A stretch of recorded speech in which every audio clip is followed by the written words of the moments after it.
Hi guys, today we're going to be discussing Mary Magdalene, one of the most iconic figures when one comes to contemplate the aspects of the divine feminine. Now, Mary Magdalene is popularly known as a repentant prostitute, but this is not at all the case. She actually was conflated in about 591 by Gregory the Fifth or Sixth, who conflated her with Mary of Bethany and another woman that Jesus healed. But Mary Magdalene was really most likely known as Mary of Magdala, which was a fishing village. But evidently Magda means tower, and she is known as a tower of love. So that's kind of a different definition. But it is said from biblical references that that Jesus cast seven devils out of her. And so it implies some kind of negative attributions about her. Esoteric perspectives would suggest that the seven devils were actually kind of what we would call trauma vortices. In other words, who probably had a very catalytic effect on the functioning of her chakras. But nevertheless, Mary Magdalene is known as kind of the divine consort in a way. She has a kind of mysterious relationship with Jesus. It's said that she supported a lot of his activities and,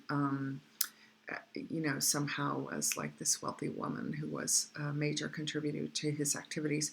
But another thing that's not often known is that she is mentioned more than almost any of the other apostles in the Bible. There are so many references to her. So she was a noteworthy figure for a number of reasons. Obviously, during that time, it wasn't appropriate for women to independently do a lot of things.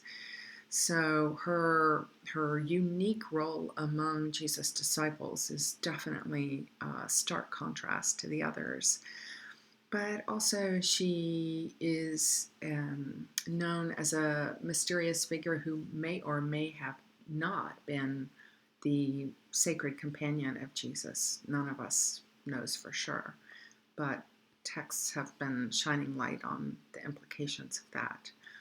What is also not commonly known is that there was a Gospel of Mary that was hidden and rediscovered in the 1800s and purchased by some famous anthropologist. I believe his name is Reinhardt.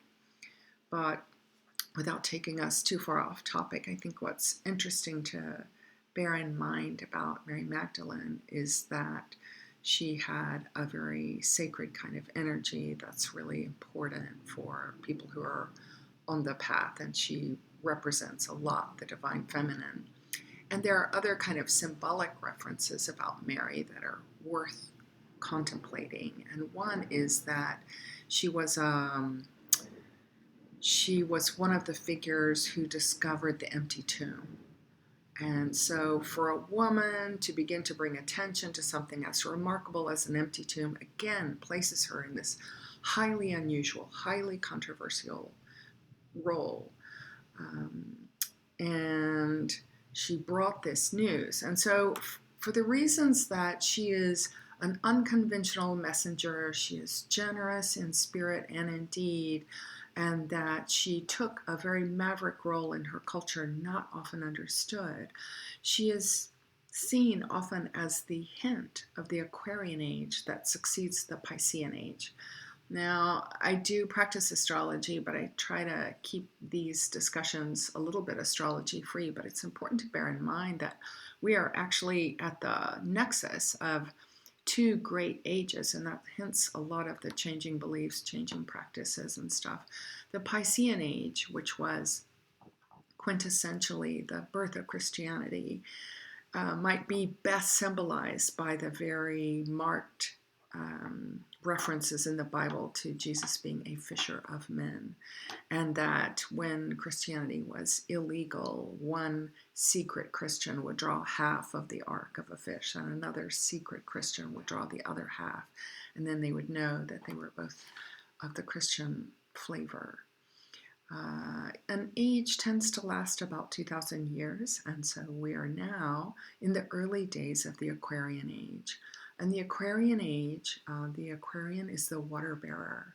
And so it's literally kind of vibrations that are transmitted through the airwaves, through speech, through actions, through an awareness of the spirit behind one's deeds.